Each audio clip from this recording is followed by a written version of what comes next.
professor Patiolo, ele é presidente do Sindicato de Astrologia do Estado de São Paulo e da Associação Brasileira de Astrologia. Ele define astrologia há mais de 25, 30 anos, não é isso? 44 que eu comecei a estudar. Trabalhar, tudo mais. 5, hein?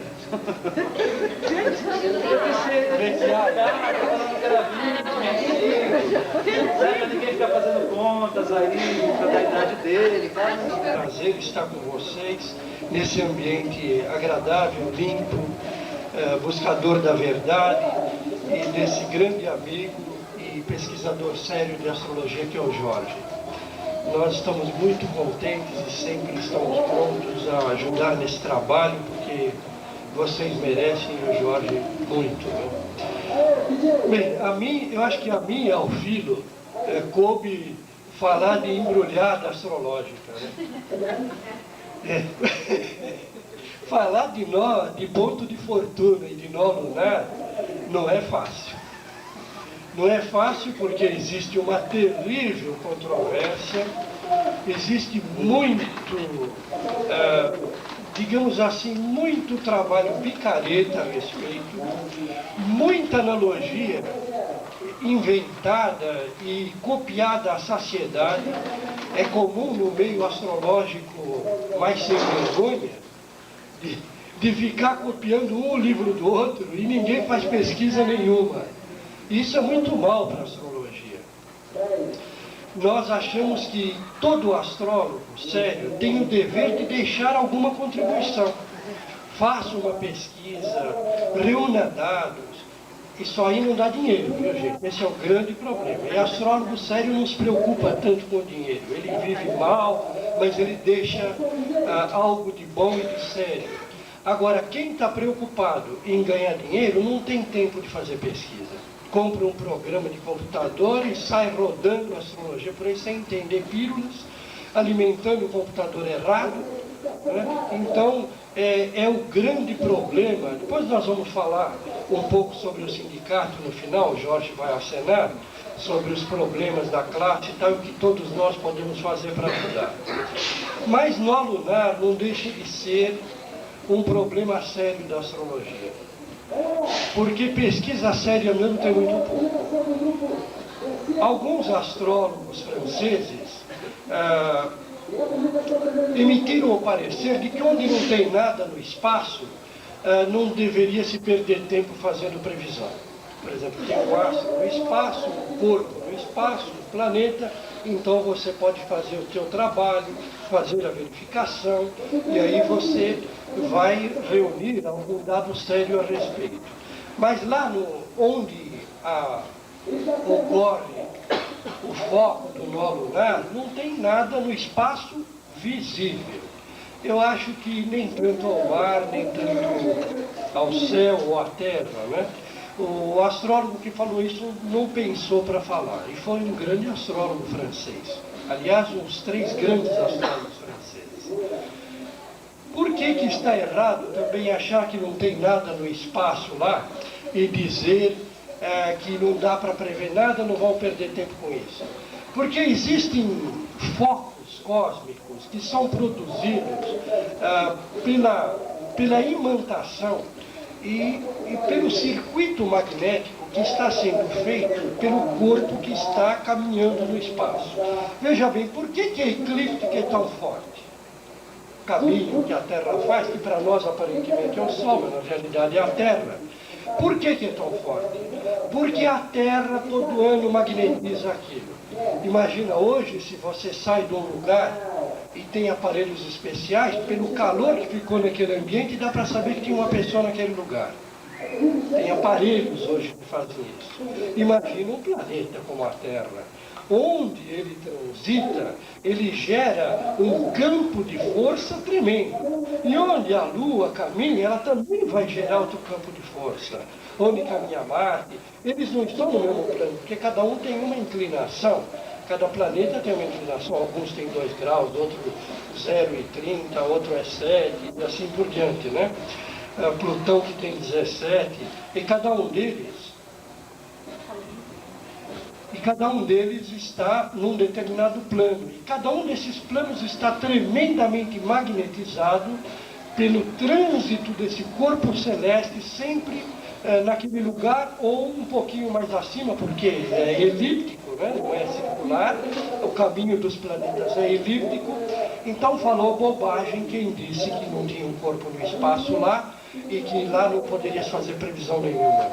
Se nós fôssemos acreditar nisso, não existiria ascendente no meio do céu, porque lá também é um ponto de trânsito de energias. Imagina por que o ascendente é tão forte, porque quando nasce o sol de manhã, um astro é a aurora de cada um desses corpos, e esse corpo, ele está emitindo um tipo de luz diferente. Veja que a luz que chega até nós da aurora é diferente daquela que chega com o sol a pino. Então é uma qualidade, um tipo de energia. Ninguém pode dizer que lá não tem um corpo no espaço, que aquilo não vale. Isso lamentavelmente, quem emitiu esse parecer foi muito precipitado e acabou falando besteira. Realmente, esses lugares do espaço têm uma força muito grande. E nós podemos pesquisar o ascendente, o meio do céu. Veja que no caso do ascendente, um dos problemas sérios que existem hoje em dia, espero que ninguém aqui faça isso, quase que semanalmente as pessoas chegam na minha escola de astrologia para dizer que falaram por aí que o ascendente, conforme você vai vivendo, você vira mais o ascendente. Isso é a coisa mais idiota, mais completamente fora de propósito que existe na astrologia. O ascendente é a aurora. É a aurora de cada corpo celeste. Pode ser azul, uma estrela, pode ser um planeta, um ponto do céu. Se ele é a aurora daquele instante, ele tem que ver com a infância. Qualquer coisa que fuja às leis de Hermes na astrologia nunca bate, viu? Peguem isso como um esquadro para medir a astrologia. Fugiu da lei de Hermes, pode jogar na urna, no lixo mesmo, porque normalmente não funciona. Entende? Então o ascendente é a aurora, o início, o instante inicial do movimento diurno, do céu que você vai ver na tua localidade. Portanto, ele tem uma força incrível na tua infância. Ele vai ter a vida inteira, mas cada vez mais você é dono da tua parte instintiva, da tua parte mais primitiva, e você cada vez mais vai sendo até a tua juventude, um pouco mais a tua lua, e no decorrer da vida depois, quando vai chegando a tua maturidade, você, por lei natural, vai ficar muito mais na natureza do Sol. Entende-se bem que isso é muito genérico, mas jamais o ascendente vai ser vivido mais no decorrer da tua vida. Isso é a anti-astrologia, é a inversão de tudo que ensina a astrologia. Agora, onde as pessoas vão buscar essa ideia falsa, eu não sei. Provavelmente, algum astrólogo desonesto consigo mesmo. É muito comum o astrólogo desonesto fazer o seguinte: ele chega e diz, esse sistema de casas não presta, porque o planeta não está na casa que eu gosto. Então ele muda o sistema de casas para encontrar um sistema de casas que o planeta está onde ele quer. E todo mundo sabe que não existe sistema de casas. Todo astrólogo sério, pesquisador nesses últimos séculos, sabe que não há sistema de casa superior ao sistema de Plácidos e o topocêntrico, que é praticamente igual. Os outros sistemas são um quebra-galho para você investigar, mas com o tempo você percebe que não adiantou nada, porque o outro era muito mais real, mais eficiente e assim por diante. Então existem algumas fantasias feitas por gente que gostaria que as coisas fossem como ele gosta e não como são na realidade. Eu acho isso uma tremenda desonestidade. Você tem que encarar, aceitar. É como um indivíduo que tem a orelha grande, o nariz ou a boca. Se ele não se aceitar, jamais vai ser feliz na vida. Ele começa a ser feliz no dia que ele falou: eu sou assim, esse é o produto dessa minha encarnação atual. E assim, nada mais vai prejudicá-lo. Agora, não é mais fácil você ver a astrologia como ela é do que modificar tudo para pôr de acordo como você gosta e fazer uma mentira? Então, essas coisas são muito tristes no ambiente astrológico.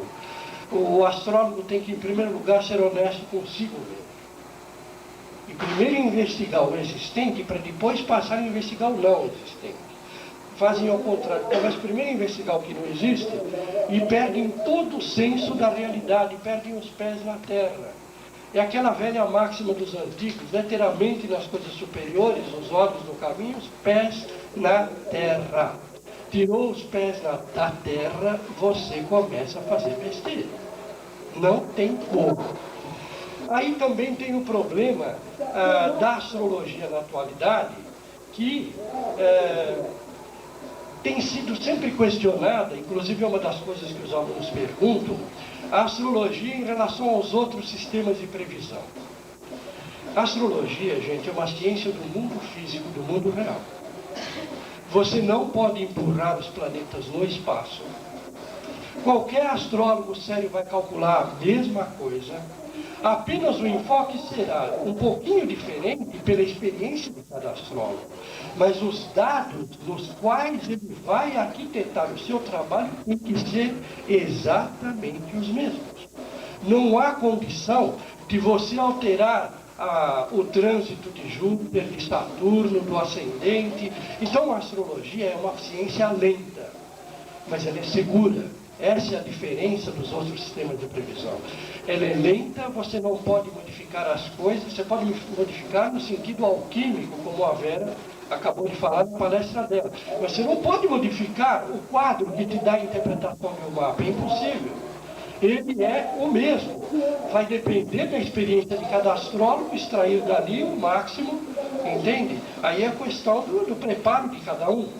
Mas aquele trabalho, ele vai ter que ser feito com muito senso da realidade e com muita responsabilidade. Então é preciso, primeiro, começar, para ser astrólogo, começar a perder um pouco de tempo com pesquisa e não ter tanto amor ao dinheiro, ter um pouco de amor pelo trabalho útil que você possa deixar na tua vida. Você não vai ser eterno. A tua passagem nessa existência tem um tempo limitado, um tempo curto. Então você tem que deixar alguma coisa útil, não tem jeito. Senão você vai passar pela vida igual um cantor da vida que não produziu nada, não deixou nada útil para ninguém. É lógico que no início de um curso astrológico você ainda não tem condições de fazer isso, mas conforme você vai estudando, se aperfeiçoando, você já vai tendo background, vai tendo uma boa base para começar a fazer um trabalho de pesquisa. E esse trabalho de pesquisa é extremamente necessário em algumas coisas cabeludas da astrologia, como é o caso que nós falamos do ponto de fortuna, do nó lunar e assim por diante. Mas voltando ao problema do nível da astrologia, uma ciência do mundo físico lenta, mas segura. Existem outros métodos de previsão baseados no mundo astral, muito variável, com tempo e espaço completamente diferente do nosso, no mundo físico, que pode ser tarô, búzio e tudo isso. Não são ciências do mundo físico. Elas são alternadas em face das mutações que existem a cada momento no mundo astral, que dá sempre novos caminhos e novas possibilidades. Só que na astrologia não tem jeito. Esse novo caminho, essa nova possibilidade, vai ser sempre uma oitava, mas vai ser sempre o mesmo. Que é o que a astrologia te dá de seguro. E que os outros sistemas de previsão, embora úteis, você pode usar, numa hora que você está bem, tirar uma carta correta que dá uma orientação, mas ela nunca vai deixar de ser uma oitava, sempre do mesmo padrão arquitetônico cósmico daquele instante. Já visto o tema horário. Por que é aquele tema? Porque é o padrão cósmico daquele momento. A mesma coisa é o tarô. O que ele faz? Ele é uma ciência de um plano com diferença de espaço e tempo, e cada vez ele te dá uma oitava diferente. E aí você vai escolhendo. Ele não é inválido, ele é válido. O erro é querer confundir um plano com o outro. É como disse a Vera, cada plano, há vários planos de causalidade, como dizia Hermes Trismegisto, mas cada plano tem suas leis. E se você não respeitar as leis de cada plano, você faz bobagem, né?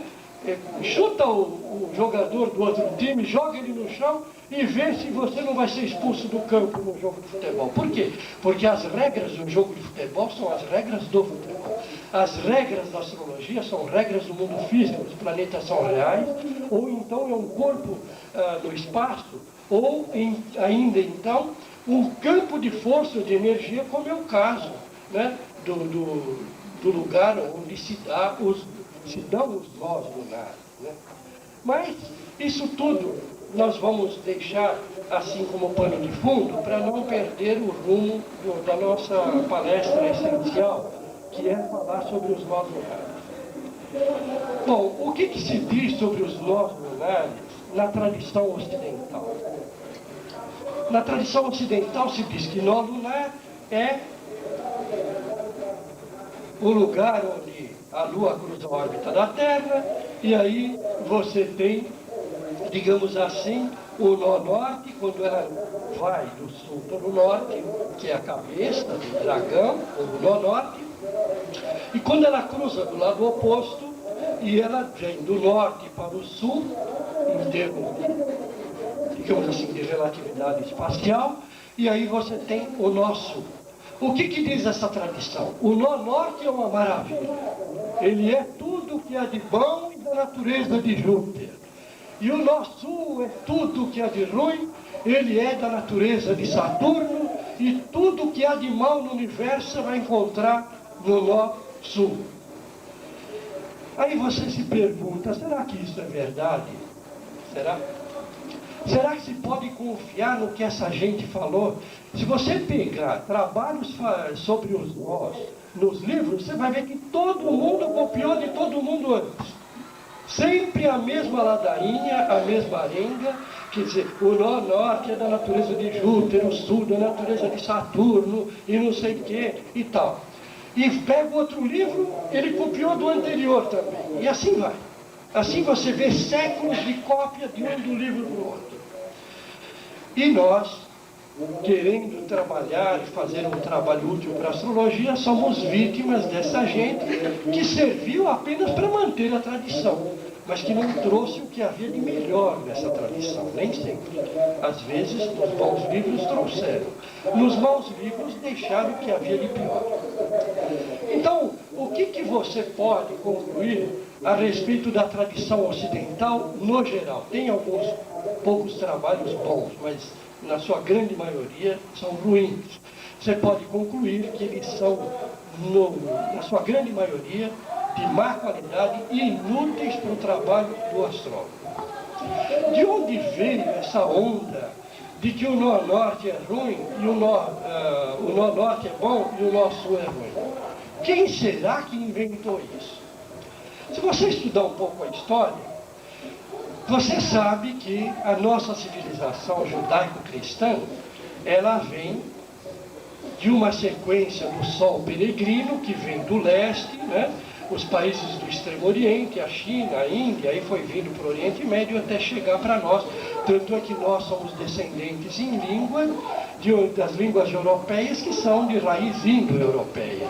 Então você percebe claramente que a raiz de tudo isso, em geral, veio da Índia e da China, no mundo conhecido por nós. Se você quiser falar de Atlântida, de Lemúria, tudo bem, só que você não tem elementos palpáveis para isso. Então vamos trabalhar com os elementos palpáveis e aquilo que ainda tem, a civilização ainda está aí, tem livros escritos, tal, que é a civilização chinesa e a civilização hindu.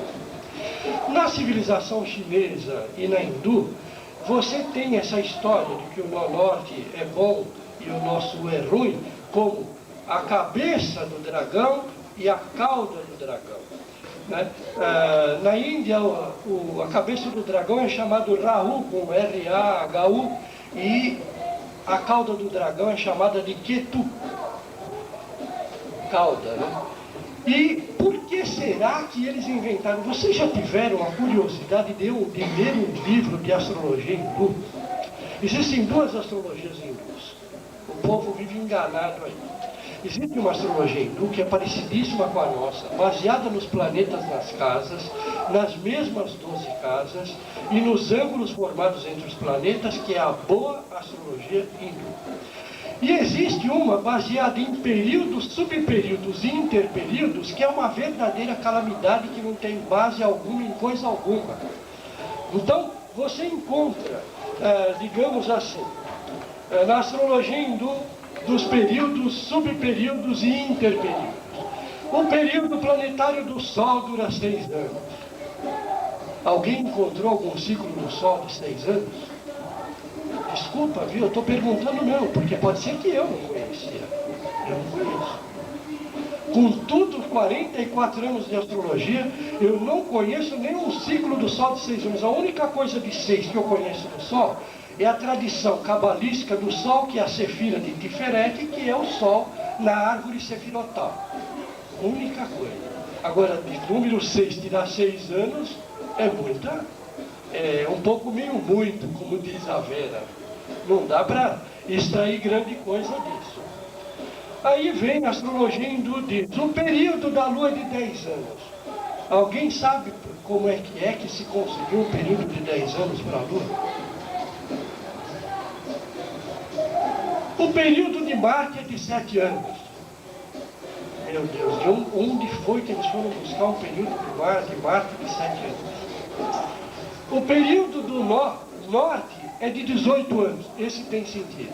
Porque em 18 anos ele volta para o ponto onde estava. É o ciclo dos nós.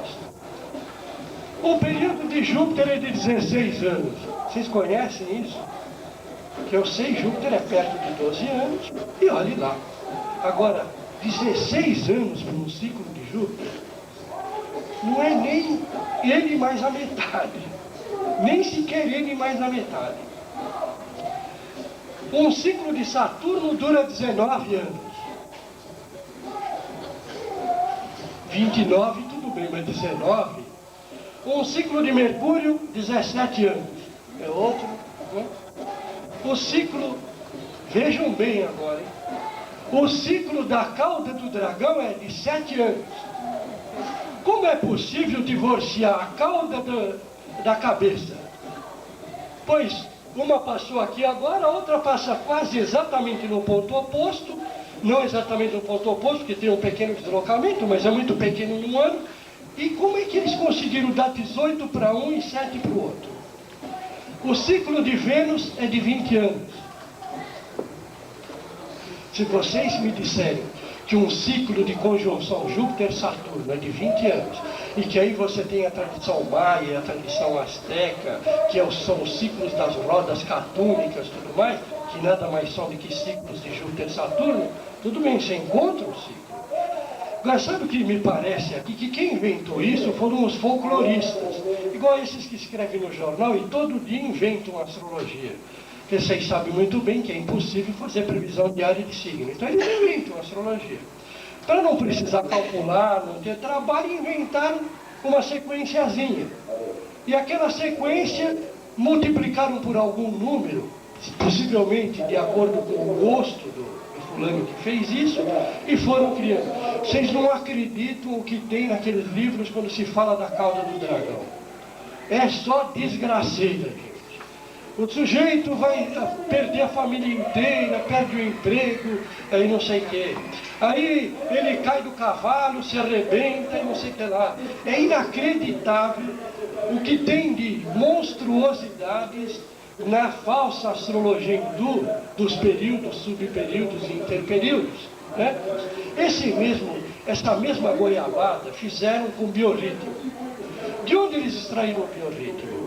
Pegaram um ciclo do Sol que 33 anos volta, a Revolução Solar volta a estar nas mesmas casas, e enfiaram num ciclozinho, como um dia igual a um ano, puseram 33 dias igual a 33 anos.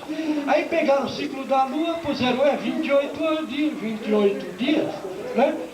Aí enfiaram lá. Só que o ciclo da Lua não é de 28 dias. Conforme o tipo de ciclo lunar, é de 27 dias, 7 horas, 48 minutos, 27 dias, 5 horas e assim por diante. E isso na média, porque na verdade você vai ter que pegar uma efeméride e calcular onde realmente passou. Então eles fizeram tabelinha fixa para atender o povo que não sabia calcular. E fizeram uma tremenda burindanga que o sujeito, cada ano, perde 16 horas do ciclo. Então, dali 2, 3 meses, ele já tem 1, 2 dias de diferença. Em um ano já tem semana de diferença, quer dizer, tudo mentira. Entende? Assim fizeram com esses períodos, subperíodos, interperíodos hindu. Então veja, gente, é preciso, você vai procurar boa astrologia hindu, vai procurar a astrologia séria hindu. Acontece exatamente o mesmo com a astrologia chinesa. Ah, o fulano é tigre, é leão, é macaco. Poxa, um ano de gente igual, vocês já viram isso? Na astrologia folclórica, na mentira astrológica chinesa, é um ano, gente nascendo tudo igual. Mas não nasce gente igual nem a cada meia hora. Como é que pode ser nascer gente igual a cada ano? Quer dizer, tenha santa paciência. E o pior é que tem gente fazendo astrologia chinesa por aí e falando abobrinha daqui para lá e de lá para cá. Existe uma astrologia chinesa séria. É igual à nossa. A única diferença é que em vez de porem 12 casas do horóscopo, eles põem 8 casas. Essa é a diferença da astrologia chinesa séria da nossa. A astrologia nossa também já usou esse sistema baseado nas civilizações mais antigas, pondo 8 casas ao invés de 12, que com o tempo se descobriu que fazendo a subdivisão em 12 funcionava melhor. Entende? Mas na astrologia chinesa, inclusive a direção dos pontos cardeais é facilitada.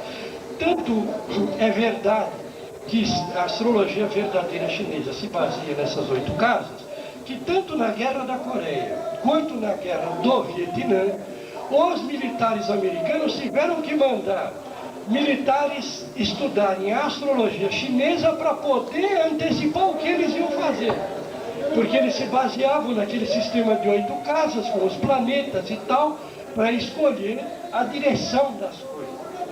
Mas ela é baseada em dados reais, em 8 casas, em planetas reais e em ângulos reais. Então, vamos separar, nós que temos essa obrigação, que estudamos astrologia, o folclore, que foi feito só para alguém ter ideia que existe alguma coisa, da astrologia séria, seja ocidental, seja hindu ou seja chinesa, tá certo? Bem, nós temos, possivelmente, toda essa fantasia de nó ruim, nó ruim, vem da decorrência dos eclipses por causa dos nós. Quando ocorre uma lua nova perto do nó, uns 10 graus, o eclipse do Sol. Quando ocorre uma lua cheia perto dos nós, também vai dar um eclipse, só que aí da Lua. Então, como os eclipses escurecem a atmosfera, deixam o que é dia, às vezes virar noite, se é um eclipse total do Sol, por exemplo, o eclipse total, o penumbral, os eclipses menores, eles não fazem isso. Mas você perde um pedaço do Sol, geralmente, neles. Mas não chega a escurecer tudo. Mas por causa dos eclipses totais, possivelmente é que se fez com que todos vissem isso como um malefício. Então os nós viraram monstros. Dragão. Veio o dragão aí, escureceu tudo, o dragão vem vindo. E na China, uma dessas origens é chinesa, na China sempre se utilizou o simbolismo do dragão. Tanto é que toda a iniciação chinesa são etapas do dragão. Entende?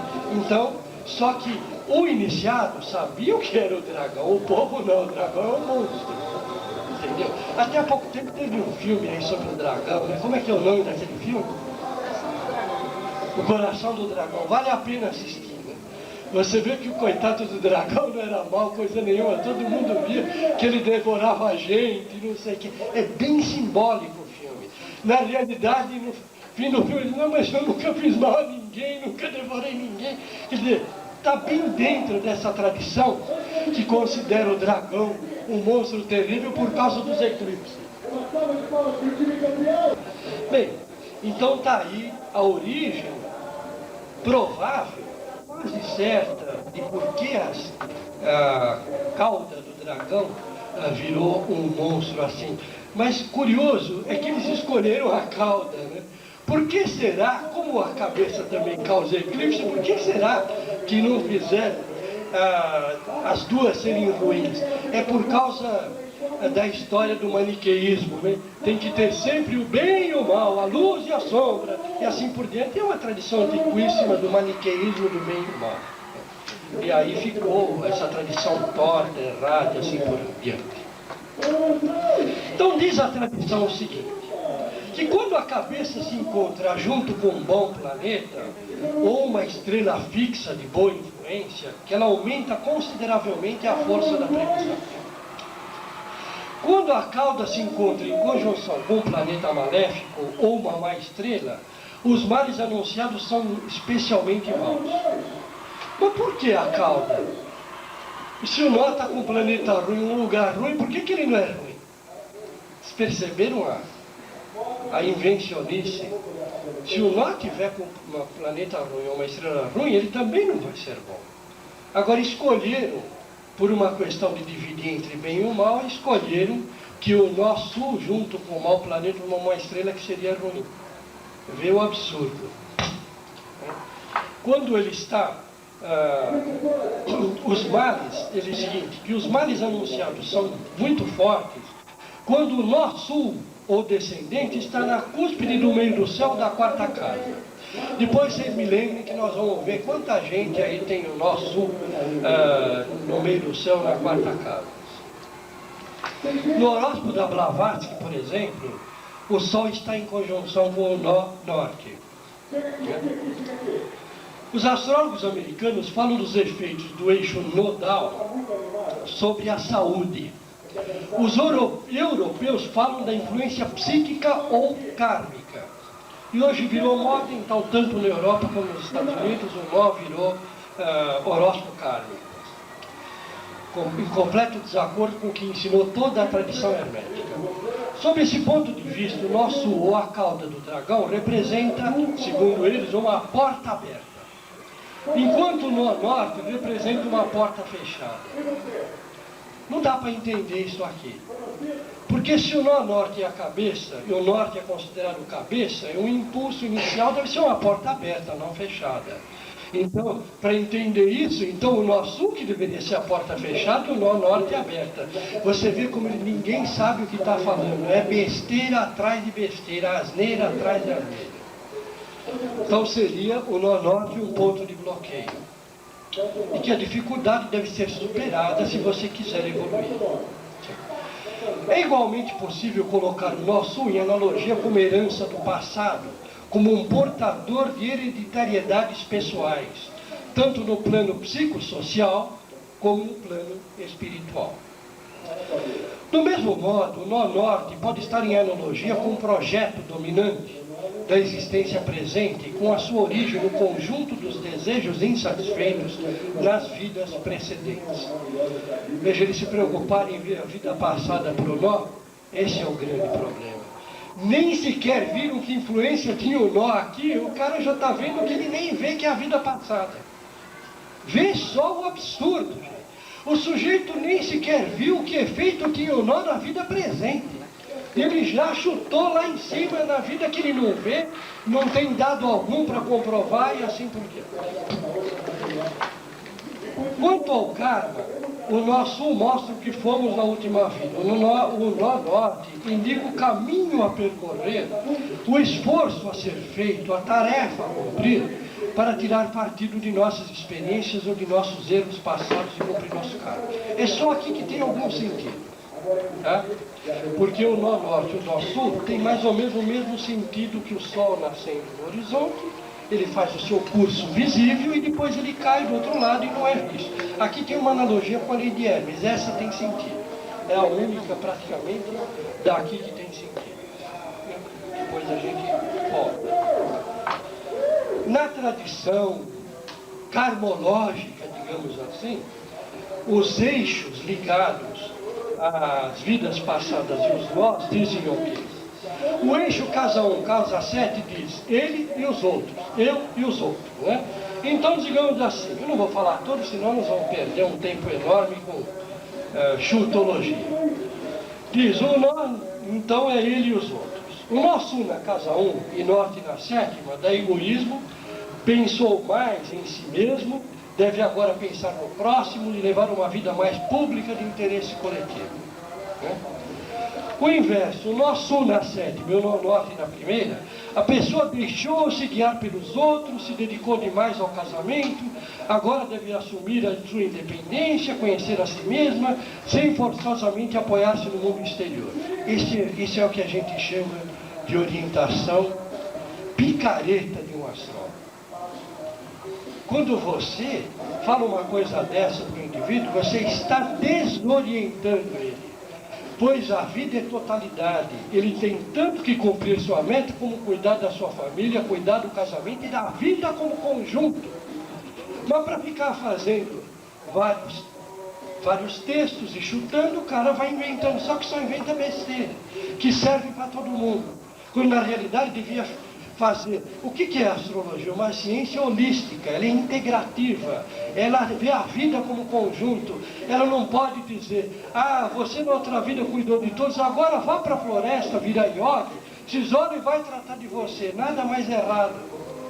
Você tem que levar na vida a senda do lar doméstico, cuidar da tua vida, da tua família, do teu trabalho e encontrar momentos para você fazer tua meditação. Porque a vida é conjunto. Não tem nada isolado nesse universo, tudo é totalidade.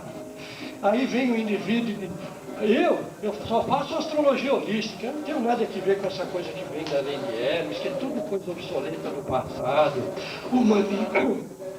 só faço astrologia humanística. É como eu disse outra vez aqui, alguma vez existiu uma astrologia não humanística e não holística? Nunca existiu uma astrologia que não fosse humanística e holística. Toda a astrologia é arquitetada nisso, é arquitetada exatamente nos que eles querem dizer que é obsoleto, que é a lei de Hermes, que fala da lei de correspondência, o todo está em tudo e tudo está no todo. Tudo é totalidade, tudo é um grande holograma cósmico. Então, aí vamos dizer, as outras casas, sem dizer a interpretação, mas dizer os eixos. No eixo 2, 8º, ele diz, posse e renúncia. 3 e 9, conhecimentos e viagem. Vocês viram de onde ele tirou essa interpretação kármica? Pegou a tradução do que vale em cada casa e enfiou ali, como se fosse encarnação passada. Casa 4 e 10, a vida social. 5 e 11, os sentimentos. 6 e 12, as obrigações e os sacrifícios. E assim vai. Certo? Assim vai. Então, na astrologia hindu, nós já falamos, eu me antecipei do que estava na sequência aqui, né? E nós vamos continuar o nosso trabalho. Eu gostaria que a Vera pusesse o primeiro dos slides aqui, para a gente começar a ter uma ideia do que pode ser útil e o que pode ser inútil a respeito da interpretação dos nós.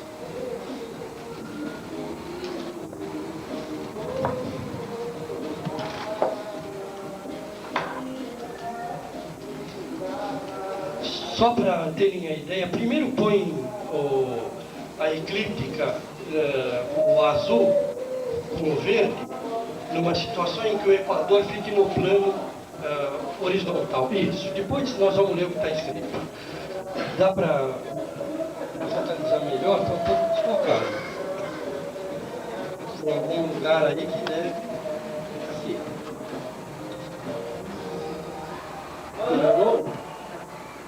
Bom, observe o seguinte. Qual é a base do nosso zodíaco? Como nós trabalhamos com o zodíaco trópico, embora também usemos o zodíaco sidéreo, usemos o zodíaco sinódico, usamos o zodíaco terrestre, que são as casas, e assim por diante. O que acontece aqui? Você tem o Equador da Terra, que é o plano da rotação, E o plano de translação, como existe uma inclinação de 23 graus e 27, o que vai acontecer? Durante o ano você vê o Sol fazer esse curso e cruzar o Equador aqui. O que é esse lugar chamado ponto vernal, ponto Ares? É o nó do Sol.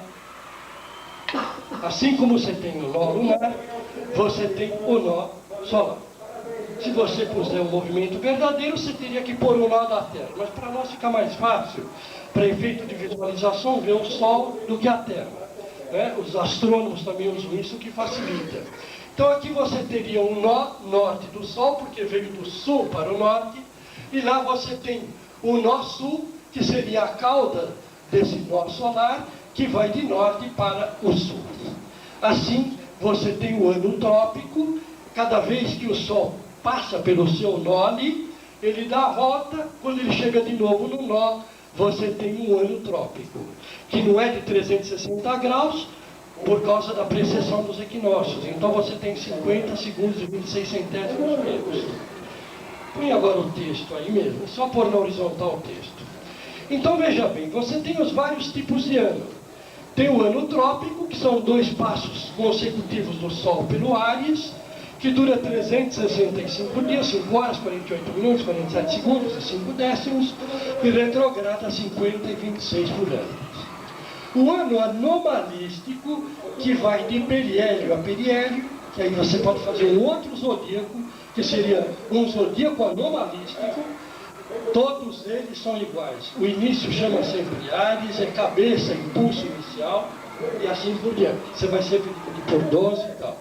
O zodíaco sidéreo, que vai da conjunção do Sol durante o ano com uma estrela, até que ele volte de novo àquela estrela. Esse vai dar 360 graus, que uma estrela, para a nossa curta vida, praticamente não se movimenta. Então você teria esses vários tipos de ano. Vamos ver agora o que acontece com o nó lunar.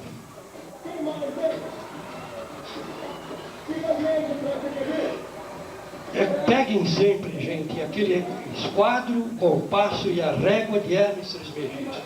Tudo que foge à lei de correspondência, você pode crer que você vai dar com os burros na água e vai fazer besteira. Você vai ver como está aí em perfeição a lei de correspondência. Você tem aqui no azul a órbita da Terra em torno do Sol. O que acontece? Ela formou esse campo magnético de força, um campo de força magnética tremenda, que imantou aquela região do espaço. Daí você tem tudo gravado no éter, no Akasha, no éter cósmico. O que acontece com a Lua? Enquanto a Terra, ali no centro do verde, gira em torno do Sol, a Lua gira em torno da Terra. Agora veja o que acontece aí. Observem o que acontece aqui. Quando a Lua cruza a órbita da Terra, do sul para o norte, ela entra no ponto Áries dela, que é a cabeça do dragão ou Áries. Vocês perceberam por que chama cabeça? Porque Áries é sempre a cabeça. Em qualquer zodíaco, o impulso inicial é cabeça, Áries. Então ali você tem, no zodíaco, nesse zodíaco draconítico, tá? É o zodíaco draconítico, você tem ali este movimento que está aqui em verde. Ora, quando ela vai de sul para o norte é a cabeça, depois quando ela vai de norte para o sul é a cauda. Então você tem outro zodíaco, né? O draconítico é 2 passos consecutivos pelo nó ascendente, retrograda diariamente 3 minutos, 177 milésimos, que dá em média 27 dias, 5 horas, 5 minutos, 35 segundos. Uma volta completa dos nós se dá em 18 anos e 2 terços. Então aí você tem uma volta completa dos nós. Já teve algum maluco que disse que você reencarnava quando o nó voltava no mesmo ponto que estava no mapa natal? Vocês perceberam a burrice que esse cara manifestou? Se você reencarna quando o nó volta no mesmo ponto, você reencarnaria a cada 18 anos. Então é alguém que começou a falar sobre que não sabia de coisa alguma, nem sabe o que é nó.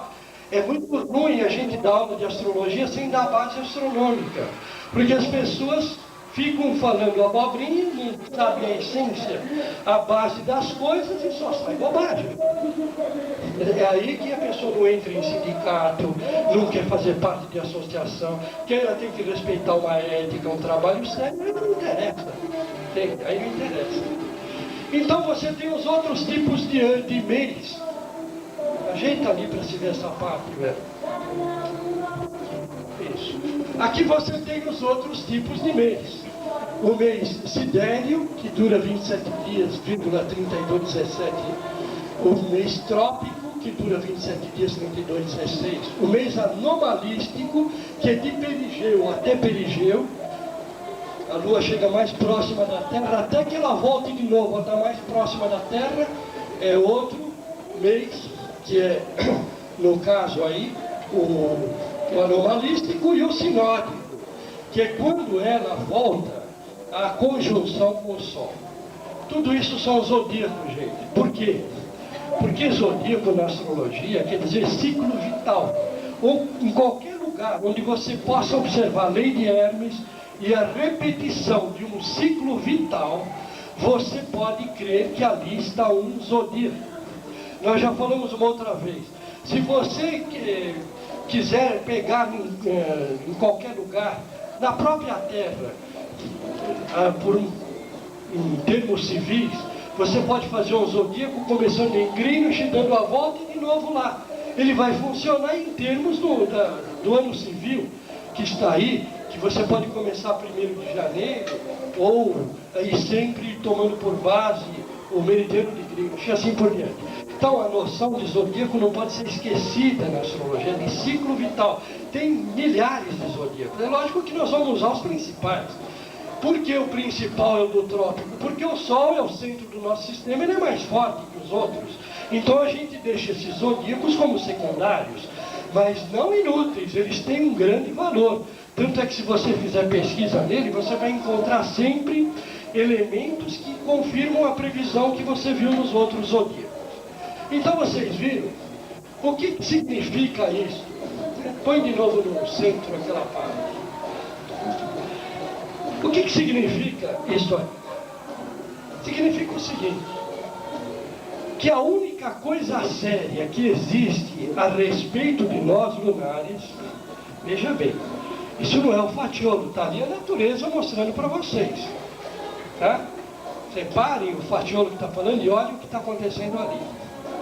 A única coisa séria que existe a respeito de nós lunares é considerar o nó norte como Áries ou como primeira casa e o nó sul como Libra ou sétima. Naquele zodíaco draconítico, o nó norte é sempre Áries e o nó sul é sempre Libra. Não tem como fugir disso. E isso é o único trabalho sério. Quem quiser fazer qualquer coisa séria de astrologia vai ter que partir disso, porque é lá que é assim.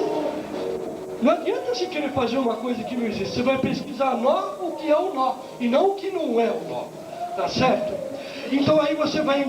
O que você poderia tirar de conclusão disso, sabendo que todo zodíaco é igual, apenas com uma diferença de escala? Pode desligar agora. Apenas com uma diferença de escala. Você vai poder interpretar sem chance de erro, que sozinho o nó norte dá impulso das coisas, como Áries, que dá o impulso, o início das coisas. E o nó sul tem caráter associativo. Ele não é mau, não existe nada disso que nó sul é ruim da natureza de Saturno. Isso é tudo baboseira, gente. Nó sul é Libra, é da mesma natureza de Libra, entende? Ele vai ser bom ou mau se tiver um planeta ruim ali junto, aspecto, só que não se deve usar além de conjunção. Se você está já usando o zodíaco trópico, não está usando aquele zodíaco, você deve usar só conjunção. Aí você vai ver um planeta ruim lá, vai dar um lado ruim em termos, porque se você tiver evolução, você vai trabalhar num outro nível e vai até transformar em construtivo. Então o nó sul vai ter aquele caráter associativo, ponderador, balanceador da natureza do signo de Libras.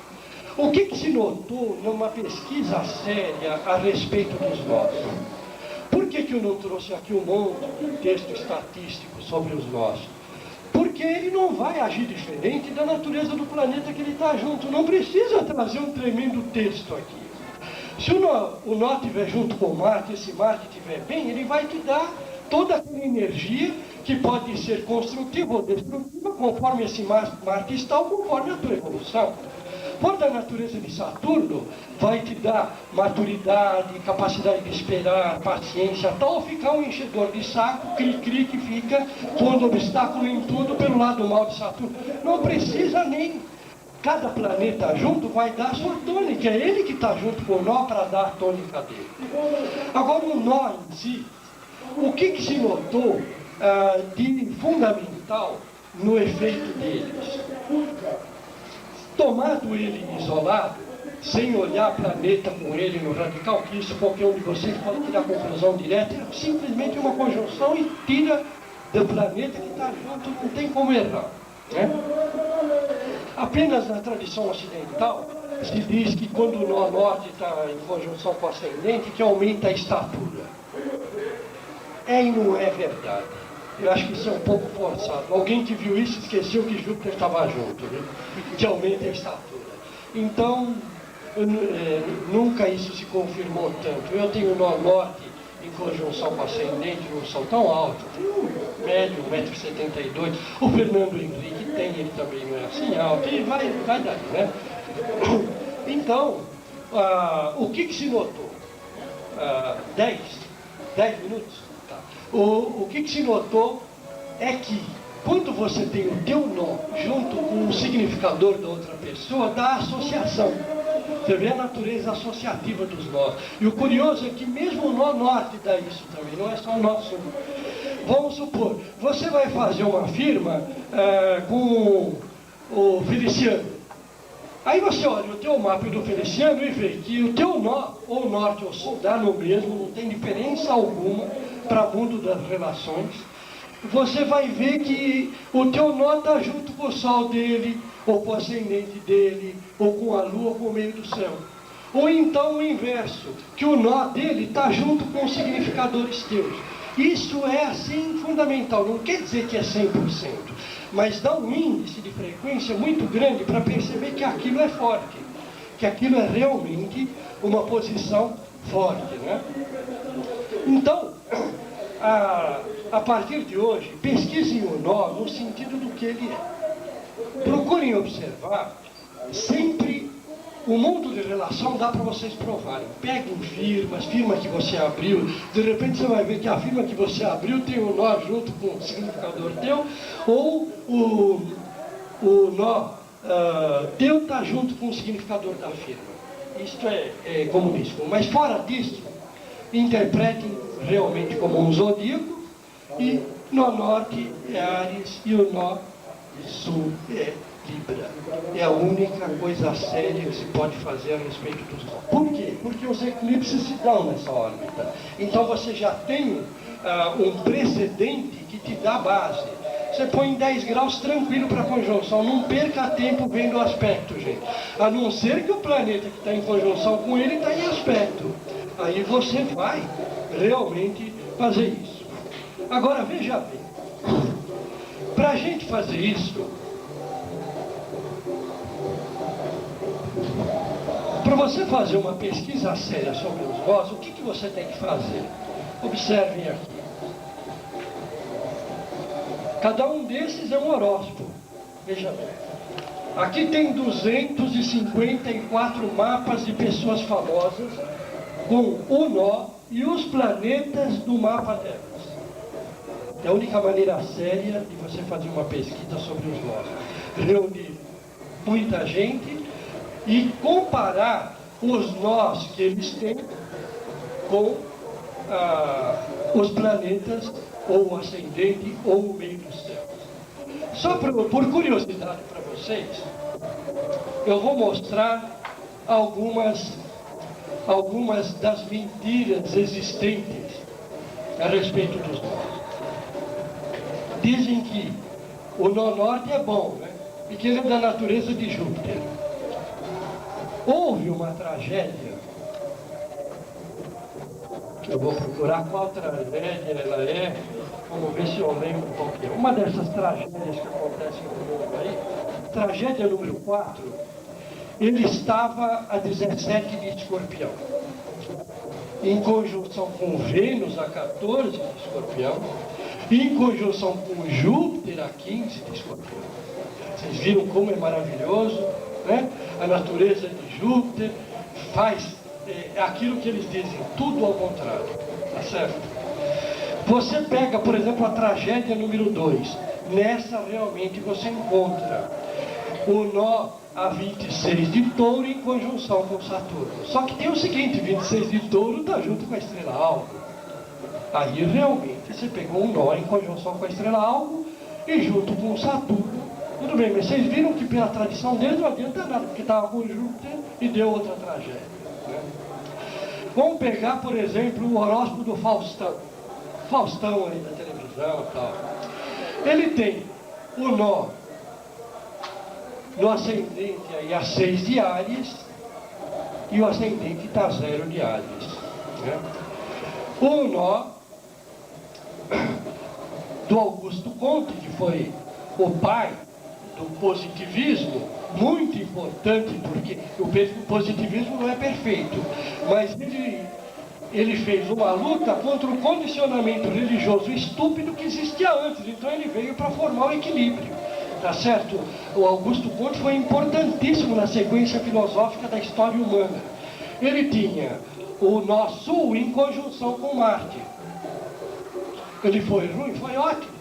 Se não fosse ele, nós estaríamos ainda escravos de idiotice religiosa.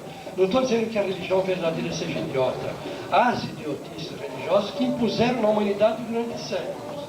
Então ele foi importantíssimo. Esse nó de Marte, veja a natureza de Libra com o Marte aí. O nó sul junto com Marte. Né? Ele fez com que ele trabalhasse pela sociedade humana para libertar, e tinha que ser um lutador mesmo, ele tinha que lutar. Se você pegar o horóscopo vamos ver quem mais, Plácido Domingo.